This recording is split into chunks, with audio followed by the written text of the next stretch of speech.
Greetings, true believers. Matt Hall here with a roundup of games that I've been playing in this year, 2026. I've been working on this video for a long time. I keep adding more and more games to it, but today I'm finally taking a break from my own game development to finish this video and put out a little transmission. Now, if you're a Hidden Machine acolyte and you've been wondering, where are the videos? Well, I've told you many times, we're not making many videos this year because I'm working on making a video game.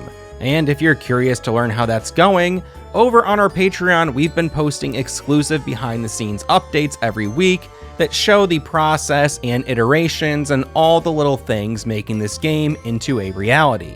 You can support us on Patreon for just $1 a month, or if you want to give more, that's an option too.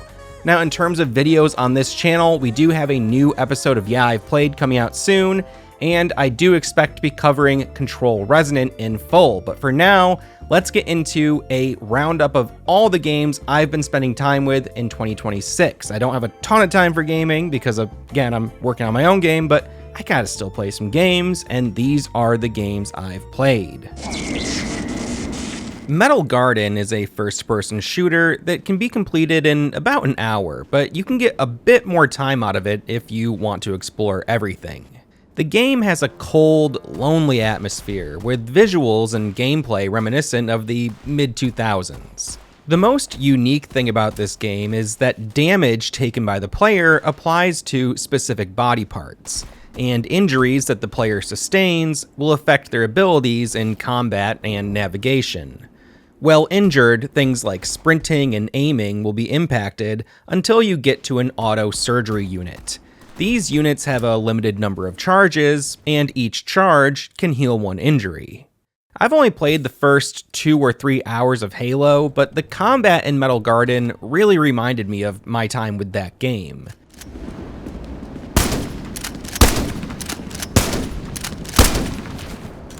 There are also puzzles and platforming that felt to me like they could have been directly influenced by Half-Life. This isn't a horror game, but everything about the presentation gives it a sort of horror-adjacent feel, similar to another game that I covered on the channel, Apocalyptic Vibes. There is a story here, and you pick up little pieces of information as you play through the game. I won't spoil anything, but I think that everything with the story is handled really well and presented in a way that really complements the gameplay. I think that Metal Garden is a really solid game, and I'd love to play more shooters like this that can be completed in a single sitting.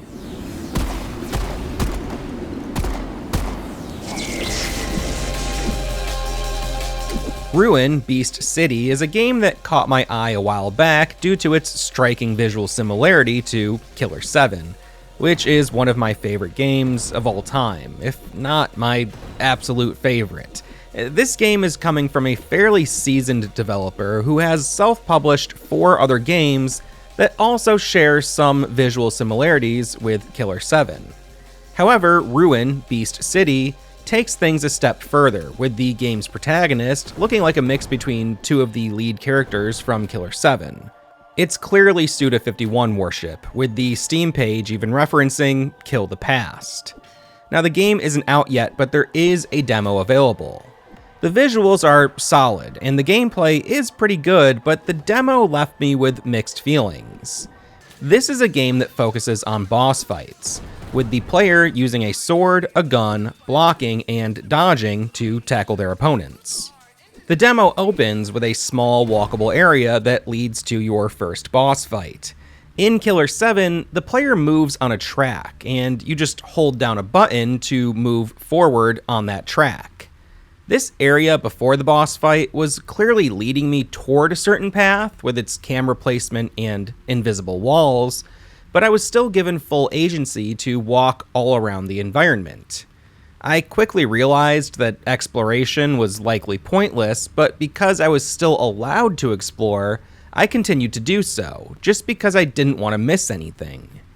This is something that bothers me in a lot of games. I really don't care for scenarios that allow me to explore an area, but never reward exploration in any way.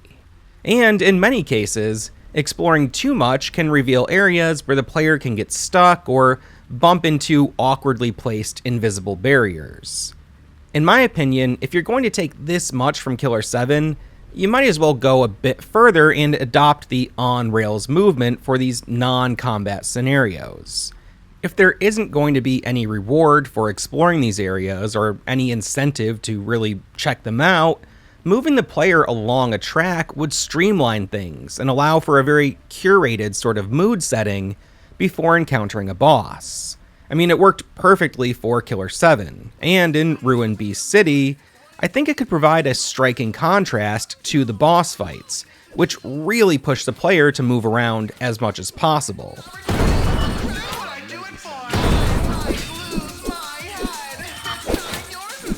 The boss fights themselves provide ample challenge, and the two fights included in the demo felt very distinct from one another.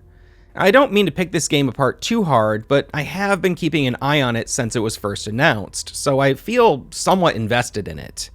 The game offers a basic tutorial with button prompts appearing at the bottom of the screen. This is good, but the tutorial I experienced was super limited. It explained how to block, but not how to shoot, use my gun, or reload my gun. Prior to the boss fight, any actions other than walking around are entirely restricted, so there's no chance to get acquainted with your attacks or full range of movement until you're already in a boss battle. Initially, I didn't think that the boss had any kind of health bar, but what I didn't realize was that the white bar on the bottom of the screen is shared by the player and the boss. Every time you take damage, the bar goes down, and when you deal damage, the bar goes up, with your ultimate goal being to fill the bar all the way.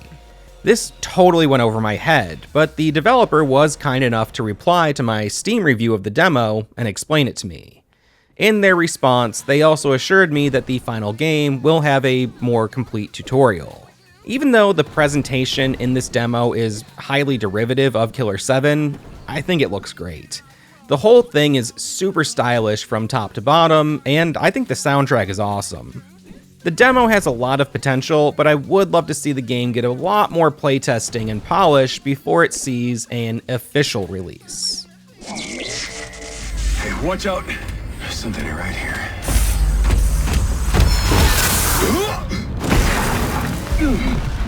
Hell! PRAGMATA was originally set for a 2022 release, but that wound up being delayed until early 2026. I don't know what the game was like back in 2022, but having played it for nearly 30 hours now, I think that all of that extra time in development really paid off. The game has you simultaneously playing as two characters, Hugh, who is some kind of corporate spaceman, and Diana, who is some kind of advanced robot that resembles a human child. Hugh was sent to investigate a research station that lost contact with the outside world, and while there, he meets Diana, who teams up with him on a quest to get Hugh back to Earth after his investigation goes awry and he becomes stranded on the space station. The game mixes standard third-person combat with a maze-based hacking minigame that takes place on a small grid in the top right corner of the screen. While holding down the left trigger to aim at an enemy, you use the 4 face buttons on the controller to navigate through the maze, which then lowers the defenses of the enemies, allowing you to shoot at them. The hacking game feels like the sort of thing you'd play on a calculator or an old flip phone. It's super basic, but it pairs really well with the combat, which often has you surrounded by several different types of enemies. The combat and navigation here really reminded me of Control. Enemies swarm and flank you in a similar manner, and your main weapon automatically reloads, similar to the service weapon. The game isn't very long, with most of it taking place across 5 levels, which are mostly linear, but also make room for some Metroidvania-style exploration as you gain new abilities and revisit previously completed levels. Each level introduces new enemies, new weapons, and new abilities, and I think that the overall pacing and scale of everything is just perfectly balanced for the game. I found the characters to be well written, and there's a lot of lore to discover through documents and audio logs if you're into that sort of thing.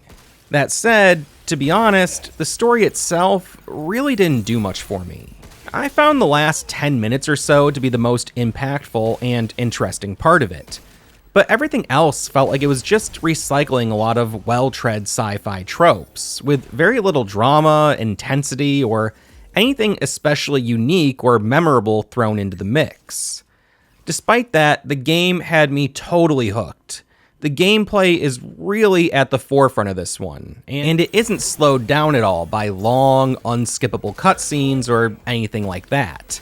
If you connect with the story, there is a lot to dig through, but if you don't connect with the story, I don't think it will really negatively impact your time with the game. We recently covered this game in depth here on the channel in an episode of Yeah, I've Played. So if you want to hear Jordan and I give a more detailed take on this game, its story, and a lot of other topics, as you know, we kind of stray from the assignment a little bit on these episodes, you can check that out anytime. And if you're curious about this game and you haven't picked it up yet, there is a demo available that I think gives you a great taste of what to expect from the full game.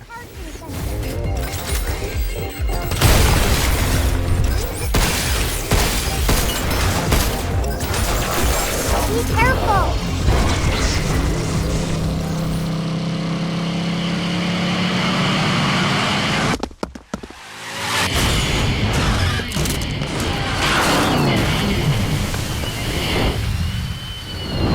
Fuckhead! A little while back, I got my modded Nintendo Wii hooked up to a capture card, and decided to finally play through No More Heroes. I haven't played enough of it yet to make any sort of formal review, but I'm a few hours in and I absolutely love everything that I've experienced so far. There are some definite shortcomings, but nothing that really weighs the game down in any significant way for me.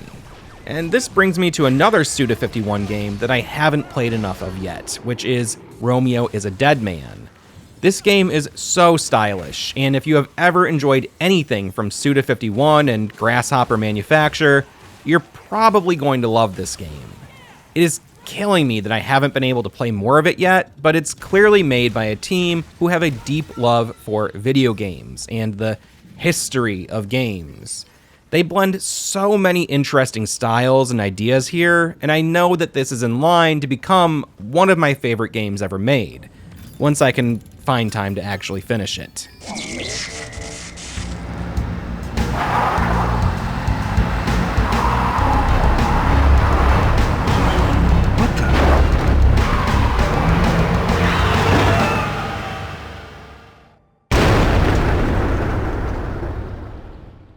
Sanitarium is a point-and-click adventure game that I've often seen show up in lists of great adventure games. This one took a little tinkering for me to get running on Windows 11, but so far it seems to be working pretty smoothly. You play as an individual who wakes up in an asylum with no memory and a head covered in bandages. Determined to figure out who you are and how you got there, you embark on a bizarre quest that blurs the line between reality and something else.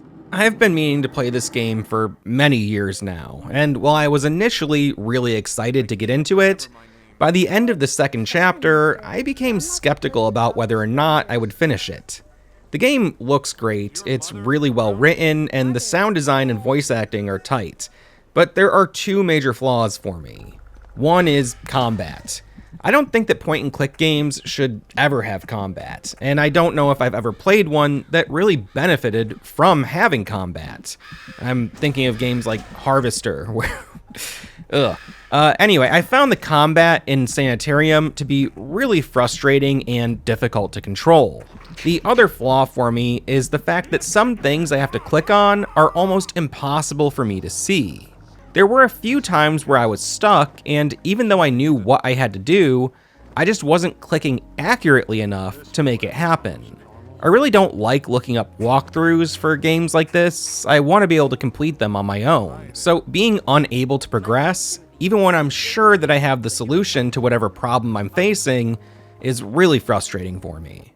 I'm not sure if this is something that can be remedied if I were to play the game at a higher resolution, but adjusting the resolution caused the game to break for me. I know there are some patches out there, but I couldn't get any of them to work, and it seems like some of them might be paywalled over on some Patreon account. The story here is very engaging for me, and it seems like there are a bunch of interesting ideas and characters in store, but right now I'm not in any rush to finish the game, especially because a remaster of Sanitarium was just announced, which I'm thinking might address a lot of the issues I'm having with resolution and who knows what else. So it's funny that I started this game just a little bit before it was announced to have a remaster after having so much trouble getting it up and running on a modern PC, but hey, I'll definitely be picking up that remaster, and maybe by that point we'll do an episode of Yeah, I've Played on It. Time will tell. Another point-and-click game that I'll mention briefly is the demo for Zero Parades for Dead Spies. This is the next game from the same studio that brought us Disco Elysium, which is one of my favorite games, and I think is a top contender for best computer RPG ever made. The core creative team behind Disco Elysium are no longer with the studio, and there's been years worth of controversy and drama, none of which I feel qualified to really comment on, only because the situation is very difficult for me to even wrap my head around. My basic understanding is that the studio in question here is most likely in the wrong, with greed and corruption pushing certain people out of the studio, but I tried to put all of that aside and just give this demo a fair shot, mostly out of curiosity. I'm sure there are some good people left at the studio who are just trying to get by, and they shouldn't necessarily be held accountable for the actions of their employer. But at the end of the day, I just couldn't get into this one. It felt too much like a Disco Elysium fan game, but it was missing that unique creative spark that made the first game such a success. It's obvious to me that the studio is trying to capitalize on what worked before, but I just didn't connect with it at all, and gave up after just a few minutes. Maybe that's unfair to the game, but I can't really bring myself to care right now.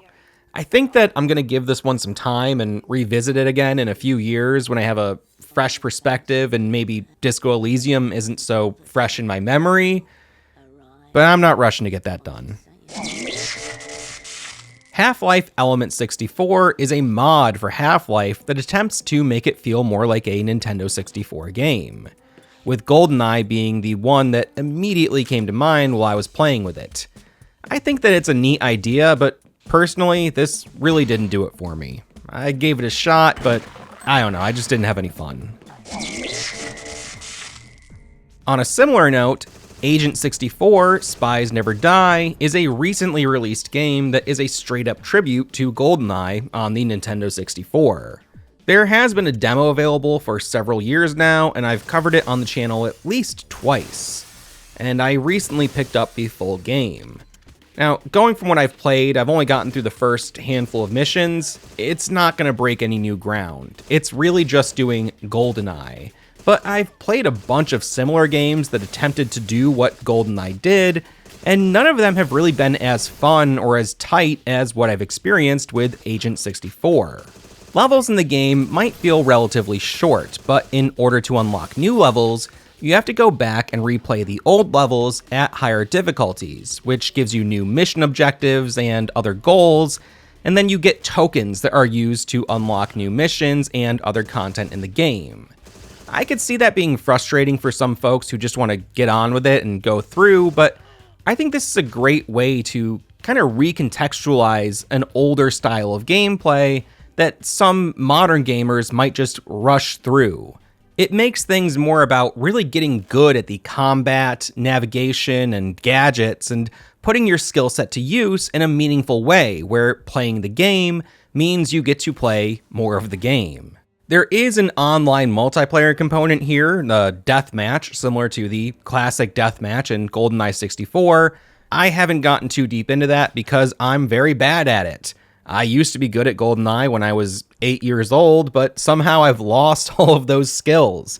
However, if you're into the deathmatch stuff, I've read good reviews and I think it's worth checking out.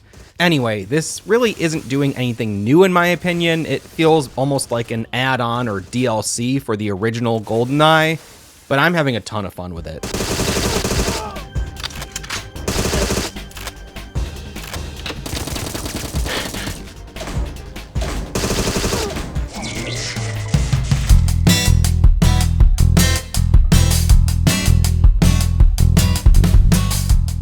Next up, we have a demo for another game that I don't know how to pronounce, and checking out other reviews on YouTube didn't help me at all. I encounter this a couple times a year, and I'm surprised by how many people just go ahead and assume a pronunciation and don't seem to second guess it at all. But I'm going to say BrebeMan, because I think it's like Breakbeat Man. But I've heard BrebeMan, some other ones I've heard BrebeMan, which is definitely wrong.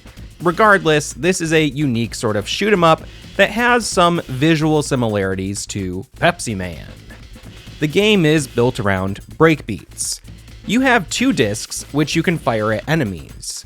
You can hold down the fire button to keep a disc out and on an enemy, and they'll continue to take damage until you press the button again to recall the disc. Your discs can also be used to deflect attacks. Movement is on a sort of grid at the bottom of the screen.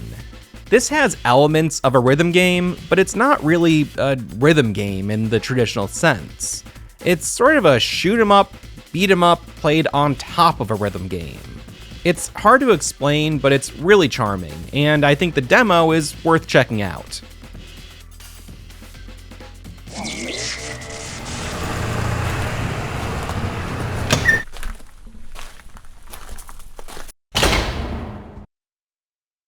Hello, can I help you? Where can I find the developers of a new game? Stop. Why do I sound like a Nura? It's called cost optimization. In our office, all the voices are created by neural networks. I've definitely come to the right place. We're already preparing a patch. Buy our premium edition. We've opened the beta test. I had the demo for Revenge of the Gamer installed on my PC for like 6 months before I got around to playing it. The game is a satirical look at modern game studios and AI, with a disgruntled gamer storming a game studio to take revenge on the developers. This is kind of a shitpost of a game, and it doesn't feel very good to play, it doesn't seem like it was very well optimized, and I got stuck on the first boss. The game opens with a decent joke that has the protagonist questioning why his own voice is now sounding like text-to-speech. I was curious about what other jokes might appear in the rest of the game, so I looked up a video from last summer of someone else playing the demo. I learned that earlier versions of this demo had a joke calling trans people transformers. Hello, Transformers. We are transgender. Fuck it. But that was patched out of the build that I played. The first boss also has a change, going from a guy named Vishal to developer of broken code. I'm sure that was initially meant to be some kind of dig at Indian programmers. I get the impression that the developer was just trying to be edgy and later decided against including those kinds of cheap jokes, which I think I can commend them for. At the time of writing this, the game has 0 reviews on Steam, but maybe this video will give it a bit of a boost. I don't know. It's not that good. I checked out the demo for Shockwave Triggers, which is a pretty tight shoot 'em up that has awesome handmade pixel art that recalls 1990s anime. The game has a few unique mechanics, but at its core, it's a standard arcade-style shmup that I think any fan of the genre could enjoy. It feels to me like it'll be accessible to newcomers, but also has plenty of room to increase the difficulty for hardcore players. Warning! Huge enemy approaching! Warning!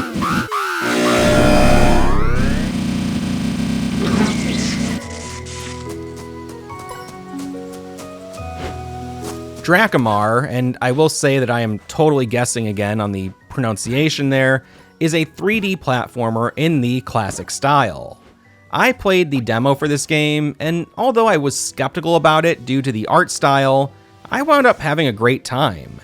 In my opinion, the visuals are painfully generic, but the demo that I played delivered on super fluid movement and engaging level design. This game came out on April 30th, and as of the time of writing this, a few months later, it only has 8 reviews on Steam, but I think that there are a lot more people out there who could really enjoy this game, if they can find it. So if it looks good to you, I don't know, check it out. The demo for Denshattack was one of the best demos I've played in a long time. The game is a really unique mix of infinite runner and parkour style mechanics, enhanced by a Tony Hawk style trick system. Similar to BrebeMan, the player moves along a sort of grid at the bottom of the screen. In this game, you're a train conductor who competes in a circuit of competitive train races. As you move through a course, you have to avoid various obstacles either by jumping or changing tracks or blowing your horn. There are tons of opportunities to use jumps and ramps and little things to pull off really cool tricks, and each course also has collectibles to find, which I had a lot of fun with. I get the impression that this game has a super high skill ceiling. I haven't looked up any gameplay videos since the full game launched, but I'm guessing that people are doing insane runs in this game right now. There's a really strong visual style, and while the story was only briefly introduced in the demo that I played, I'm getting the impression that there's going to be a lot there for players to get into. The game currently has overwhelmingly positive Steam reviews, and while the demo is no longer available, I say if this looks good to you, it's worth checking out.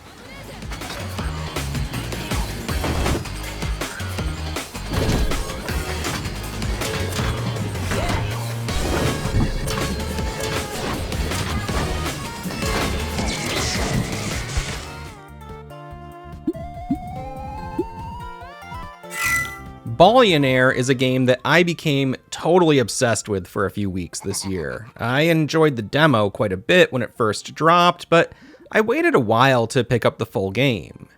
To try and put it simply, the game is a pachinko roguelite that uses the Luck Be a Landlord format that became super popular after the success of Ballionaire. Balls drop from the ceiling of the playfield and they earn money as they fall to the bottom of the screen.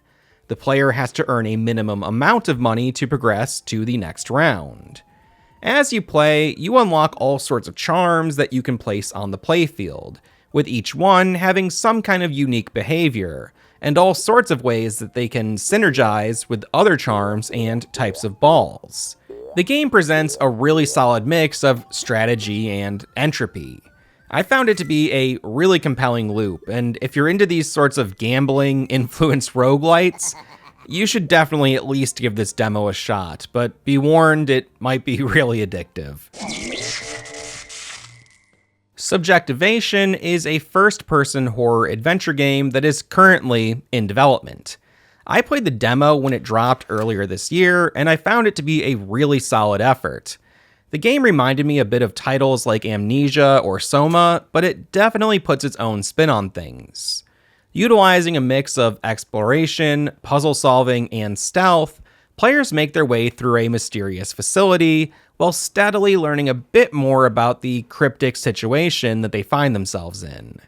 There's also a slight sort of survival mechanic thrown in, where you have to be mindful of the cold. If you travel too far into the cold, you'll lose visibility and eventually freeze to death. You can find warm rooms and heaters around the map to mitigate this, which makes navigation feel a little more tactical and intentional than it otherwise would. I often struggle with first-person horror games. So many of them that I've played rely on undercooked stealth mechanics and overly simple puzzles. The demo for Subjectivation didn't suffer from either of those things, with the enemy encounters feeling manageable for me, and never getting in the way of the main objectives. The puzzles feel like they could have been pulled from a classic point-and-click adventure game, and offered what I found to be a really satisfying level of challenge. I also often struggle with survival mechanics in games, but managing the cold presented another fair degree of challenge that never felt like a nuisance. Overall, I think this demo is really well balanced, and it's a very engaging experience, and I'll definitely be playing the full game when it comes out, hopefully later this year. I downloaded the demo for Okinawa Journal a while ago now, and I mistakenly thought it was a typing game. I was surprised to learn that it's actually a point-and-click adventure game that has you taking on the role of a guardian angel looking over a journalist who is investigating a disappearance. To be honest, I barely got into this demo, but I wanted to mention it here because the game only has 4 reviews on Steam, and I think that there are likely a lot more people out there who would appreciate it.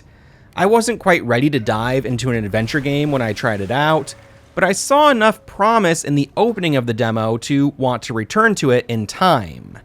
I think there is some clunky stuff going on in the design from the few reviews I read, but there's enough charm and unique ideas here that I think that if you are the type of gamer that watches Hidden Machine maybe, you'll push through that and find something really cool.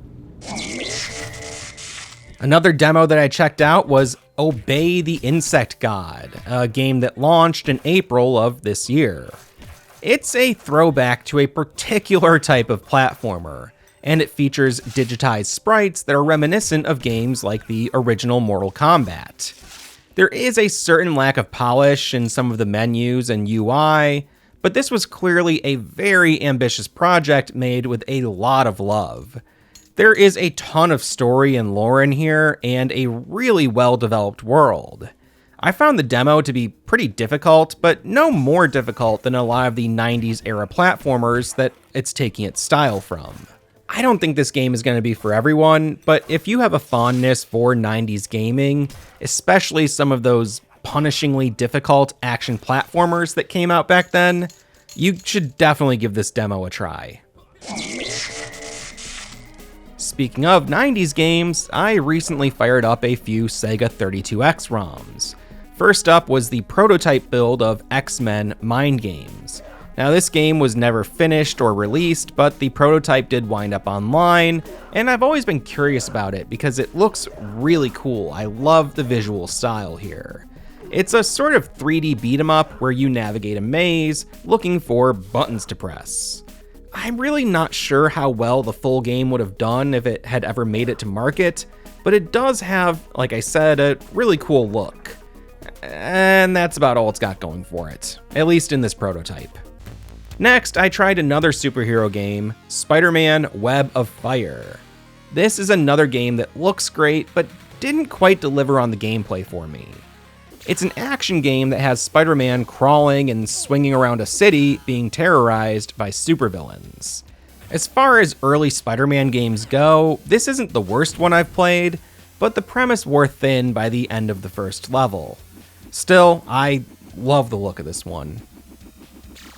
Lastly, I played a bit of WWF Raw. This game was also released for the Super Nintendo, Genesis, Game Boy, and Game Gear. It's not very different from the other Acclaim-published wrestling games of the 1990s, but it's decent for what it is.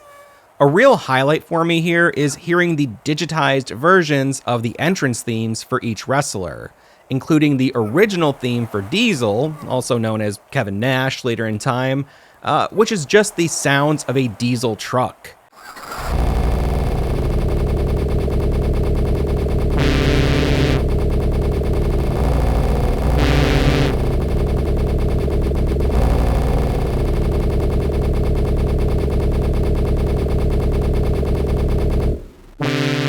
This was so menacing when Diesel debuted, and I wish that more wrestlers used these sparse, non-musical entrance themes. I believe that like Sid and Doink also had similar themes, and I think Henry Godwinn also just had the sound of pigs squealing when he first premiered. Or I could be thinking of Waylon Mercy. It's been a while since I watched 1993, 1994 era WWF.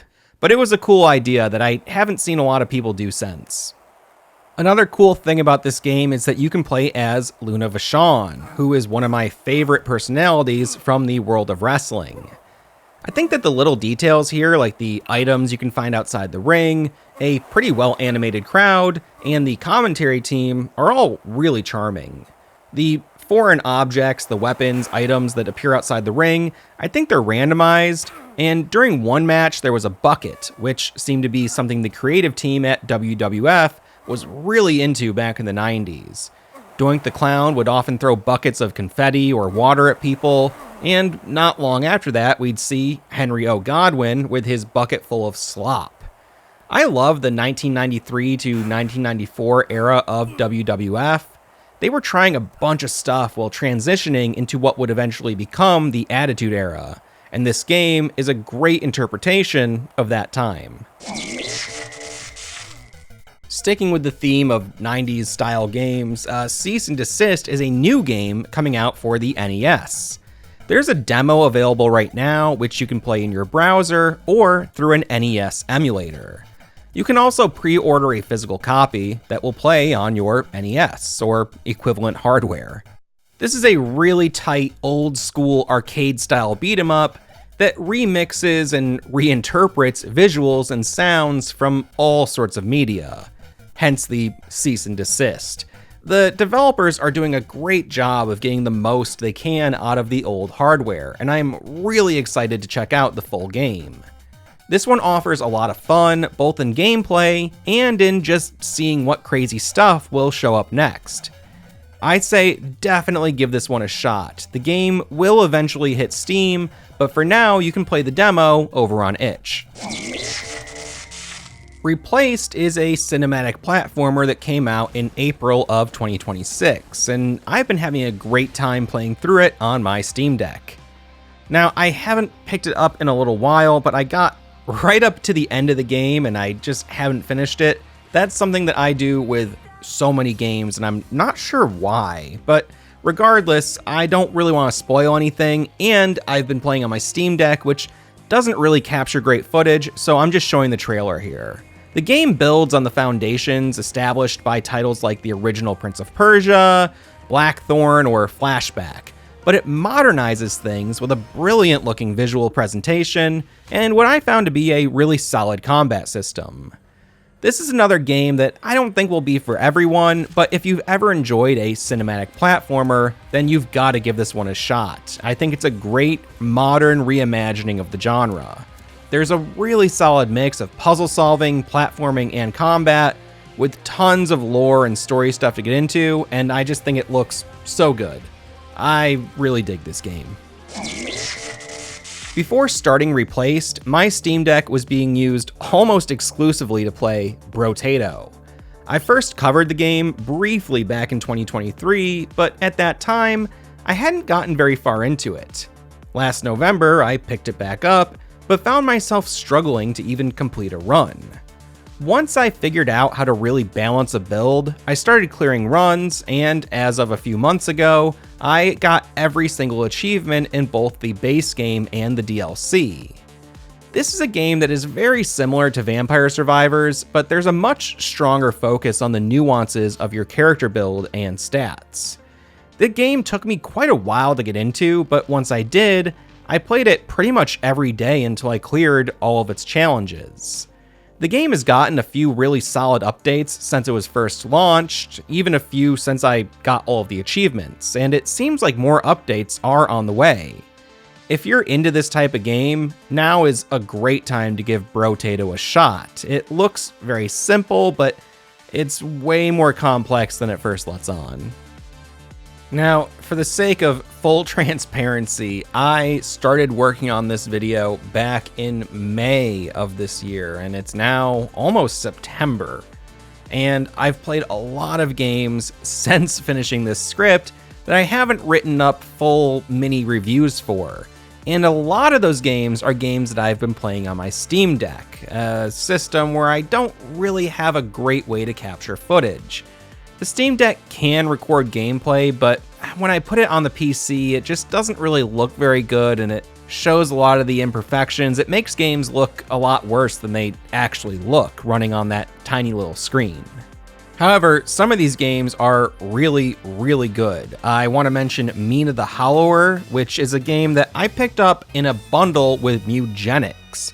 Kind of on a whim. I didn't really have a lot of money to spend, but I think I just drunkenly picked them up and said, it's gonna be good, it's gonna be worth it, I'll be playing these for a while. And it was true. Man, Mina the Hollower is really solid. It took me a long time to get into it. I wasn't really sure at first, and there was an issue I had through the entirety of the game, which was I never really knew where to go. I was kind of blindly following different paths and getting stuck. A lot of the combat did kind of boil down to button mashing for me, but those things aside, I really love the game.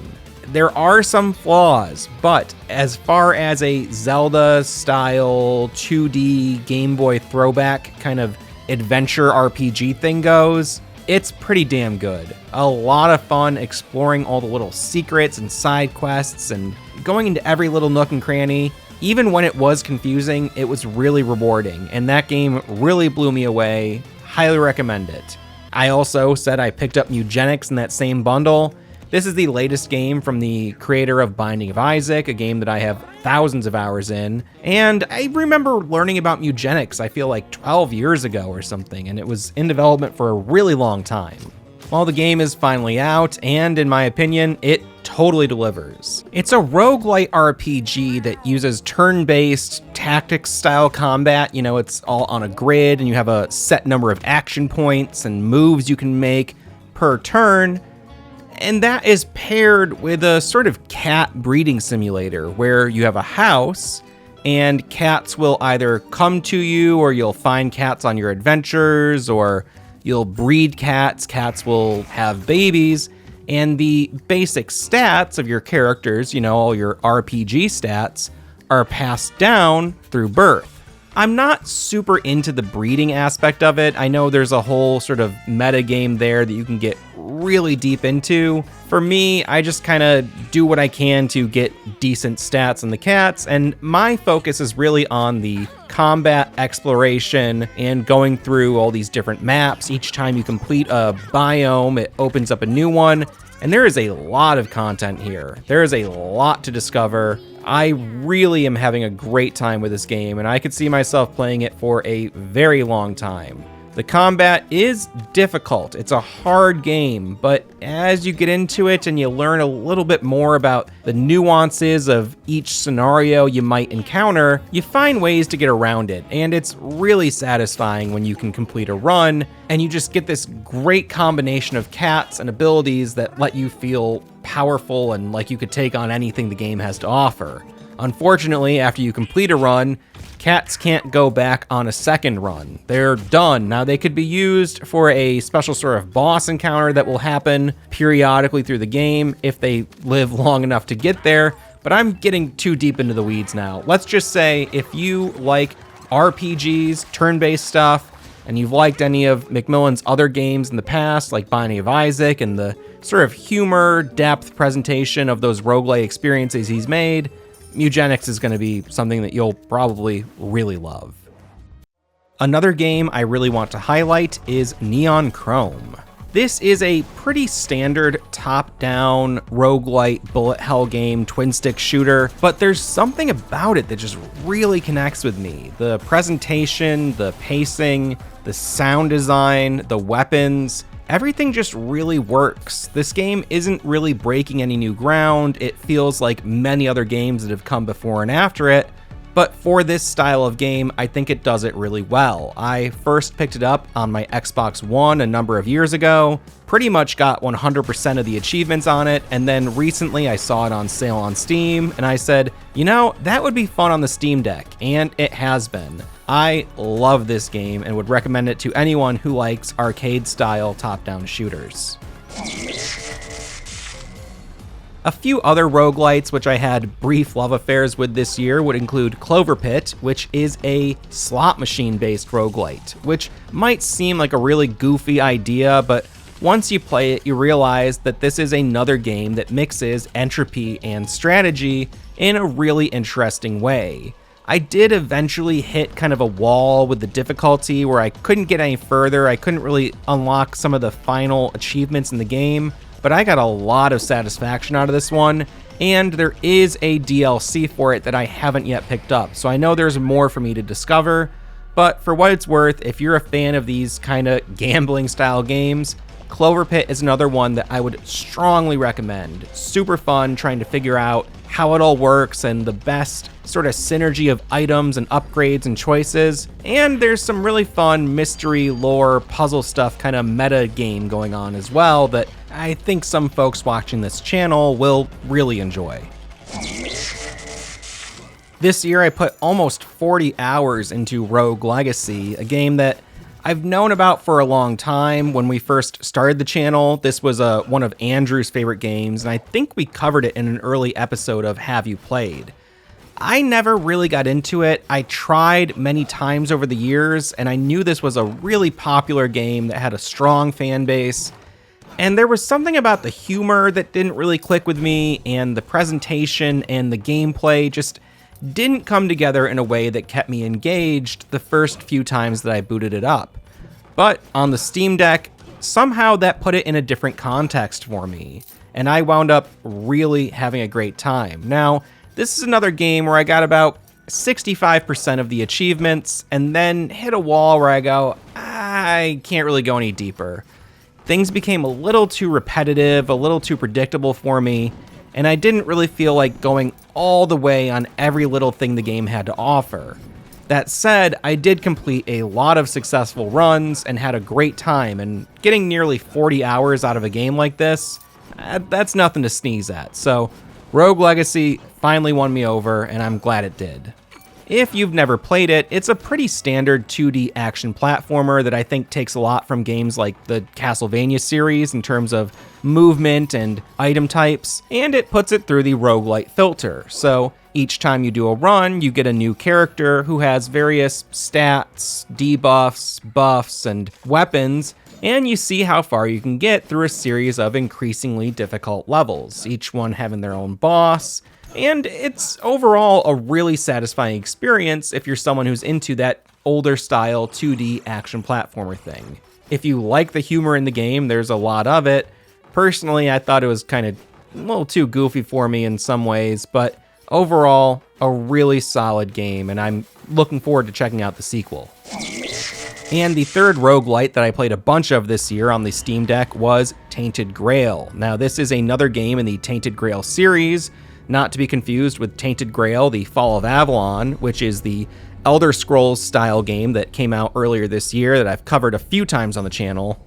This instead is a deck building roguelite where you go around and you battle different kinds of high fantasy enemies using a deck of cards. Overall, it's a pretty solid game. There's some bugginess and weirdness which might have come from me playing on the Steam Deck. I'm not sure how optimized it is for that platform, but regardless, I found the combat to be a lot of fun to engage in.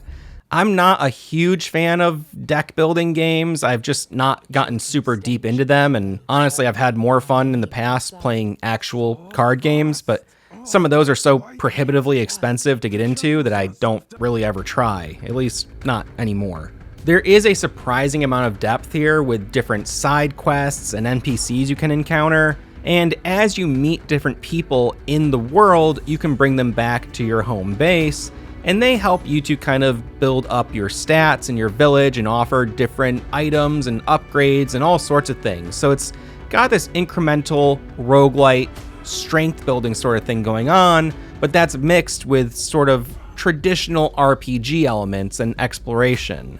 It's a pretty ambitious game in some ways, and playing it, I did see a lot of rough edges, but none of that was enough to actually turn me off from having a good time with it. So if you like this kind of thing, maybe there's better games out there in this genre. It's not one that I'm super familiar with, but I found this one to be very playable, and the sense of progress and finding more NPCs and exploring these kind of mysterious areas really kept me going with the game in ways that other deck builder games I've played just didn't do. A few other games I'll mention kind of rapid fire would include VHOLUME, which is a parkour game where you're running along these courses in these big, mysterious, foreboding structures. The game feels so good to play. You jump with the right trigger, you slide with the left trigger, and it is so intuitive and fluid. I'm having a blast with it. And after you complete a level, you can race against a ghost of yourself and see the best times you can get. This game is awesome. Marlow Briggs is a God of War clone that someone suggested. If it's you, thank you for the suggestion. Jordan and I are both playing this game right now for the next episode of Yeah, I've Played. And while this isn't the best game I've ever played by a long shot, It's a lot of fun, super high action, lots of humor, and I'm really digging it. I'm excited to talk about it with Jordan very soon. Another game that I played with Jordan that we didn't wind up finishing, at least not yet, maybe we'll revisit it, was Resident Evil 6. Now, I love some parts of this game, but admittedly, I have never completed it. So we're getting through it. There's a lot to dislike about this game, in my opinion. There is some serious issues with pacing and overall, I don't know, readability, understanding what's going on. It's just got a lot of design flaws, in my opinion. So not the best Resident Evil game, but there is still a lot to like about it, and it's totally absurd, over the top, and really entertaining, which I love. And that's also what I love about Marlow Briggs, is just the absurd action set pieces. On a more serious note, I've been playing through NORCO, which is a point-and-click adventure game, heavy on choices and dialogue options and exploration, mystery solving. I am honestly, emotionally invested in this game in a way where I'm not in a lot of other titles. I found the writing to be beautiful, kind of heartbreaking, and I don't want to spoil anything because it is such a story-heavy game.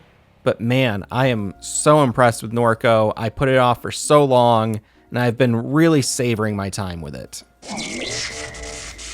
Orbo's Odyssey is a 3D platformer in the traditional classic style, like Mario 64 and other 3D collectathon platformers from that era. There's no combat in the game for the most part until a boss battle at the end. Maybe that's a spoiler, sorry. But it's a really solid game. It's only $5 on Steam. It takes around 2 hours to complete, and I had an absolute blast with it. I played it in one sitting on my Steam Deck, and I just loved it. I thought the writing was really funny. I thought the level design was good, and the movement is really, really intuitive. You have this sort of momentum-based jump that you propel yourself at things. It's not like anything else I've ever played. Maybe it's taking direct inspiration from something that I'm not aware of, but overall, a really solid 3D platformer, and there are a lot of games like this on Steam that are short. They only cost a few bucks, but they really scratch the itch if you want just a classic, movement-based 3D platformer that just delivers on a simple, fun time. Another platformer, this time a 2D platformer, is Gimmick 2. Now, this is a recent sequel to Gimmick, the Nintendo game that came out on the NES back in the 90s. I never played the original Gimmick. I know it's beloved by many. It's supposed to be one of those classic NES hidden gems. Gimmick 2, I read a lot of reviews that kind of portrayed it in a very negative light, and I wasn't so sure what to think about it. However, playing the game for myself, I had a blast with it. It is a very difficult platformer. It uses a really unique mechanic where you have a projectile that you can shoot out, but you can also jump on the projectile. A little bit like the Rush Jet from the Mega Man series, but it's a lot more dynamic than that. And while the game has a sort of easy path you can go along, at some point you do need to go on some more difficult paths. It really reminded me of Kirby in that sense, the older Kirby games where there were sometimes different ways you could approach a level and some would be a little bit more difficult than others. In my opinion, in my experience, it's a really solid platformer, 2D throwback thing that has some unique mechanics, and it's a good challenge. It's not kind of banging your head against the wall brutality like The End Is Nigh or something like that. It's tough, but it feels playable, and I would totally recommend it to any old school fans. Another old school influence game is Breakout Beyond, which is a reimagining of Breakout, a classic game. You might know Super Breakout, which is worked on by Ed Log. Ed Log being the subject of a really long documentary we put out here on the channel that if you haven't watched it yet, I would ask you to check it out and do so. It's got a lot of gaming history in there, and I worked on it for more time than I can even remember. It feels like I never stopped working on it. It feels like I'm still working on it. That's how long I worked on it for. But it's really a wonderful piece, in my opinion, because so many people came together to make it happen, and I'm really proud of it. All that said, Super Breakout was one of Ed's first games he programmed over at Atari, and Breakout Beyond is another reimagining of Breakout. This time, it's played horizontally instead of vertically, and there's a bunch of little power-ups and other twists on the gameplay that really modernize it and make it feel fresh. But at its core, it is a block-breaking game that you've seen a million times before. If you don't like that basic core concept, then this won't do anything for you. But if you've enjoyed any games like Breakout, I think this is a great update to the formula. It's got some great music, great presentation, and I really love seeing these classic arcade games be reimagined in ways that feel true to the spirit of the game, while still adding something new and fresh for modern players. Lastly, a few games that I played a bit of but didn't quite connect with. Noctropolis, a point-and-click adventure from the 90s that I've heard a lot of good things about, but overall, I found this to be way too confusing. I couldn't get into it. Maybe I'll try it again, maybe I'll use a walkthrough at points, but I really hate doing that. Ageless is a pretty unique feeling puzzle platformer where you use your abilities to either progress or regress time. And that can be applied to the environment or to entities that you find in the environment, and you use those abilities to progress through a series of screens, each one being its own mini puzzle. I like a lot about this game, but there's also something that just felt off to me about it, and I was really turned off by all the writing. There's a lot more dialogue than I think is necessary for this kind of game, and the whole thing felt melodramatic for me. Like, I don't know. I don't mean to diss it, but I really could do without those kinds of interactions in games like this. Lastly, I'll mention TEMBO, the Badass Elephant. I had never heard of this game before. It was developed by Game Freak, like the creators of Pokemon, and it was published by Sega. And from everything I've heard, this was a game that is very similar to Donkey Kong Country, which is one of my favorite games ever. I think it's one of the best 2D games ever made. I love it so much, and I've been chasing that. And every other game I've played that goes, it's kind of like Donkey Kong Country, they add some sort of twist that just sours me on the whole experience. And this was no exception. I think that I might get into this if I can kind of separate myself from my expectations. But as much as this game takes from Donkey Kong Country, it also takes from old Sonic the Hedgehog in terms of the speed and the way you navigate through levels, which is something I've never really identified with. I don't like rushing through a platformer, and I've always found the design of early Sonic games to be counterintuitive because there's all these secrets to find, alternate paths, items, power-ups, but you're also supposed to run through the whole level, and if I slow down, it doesn't feel right because there's a little bit of delay in getting your momentum back up, and I felt that in this game as well. The movement just feels a little, I don't want to say stiff, but a little stubborn in a way, and even that's not really describing it perfectly, but the game has a cool look. I like the hand-drawn sort of animated aspects of it, and I am hoping to revisit it from a fresh perspective, but for now, I'm putting it down. Well, I mean, I'm putting it away. I don't mean to put the game down as an insult, but you know what I'm talking about. Anyway, if you're still here, thanks for checking out this list. Have you been playing any cool games this year? Let me know down below in the comments or hit us up on the Hidden Machine Discord. And again, if you want to know more about the game that I'm making, you can check out the Discord. There's some previews there. Or if you want to get really behind the scenes and help support the development, you can hit up the Patreon, and there is a lot of stuff on there to look into and discover. We'll be back soon with some more proper videos, and I'll see you then. Goodbye.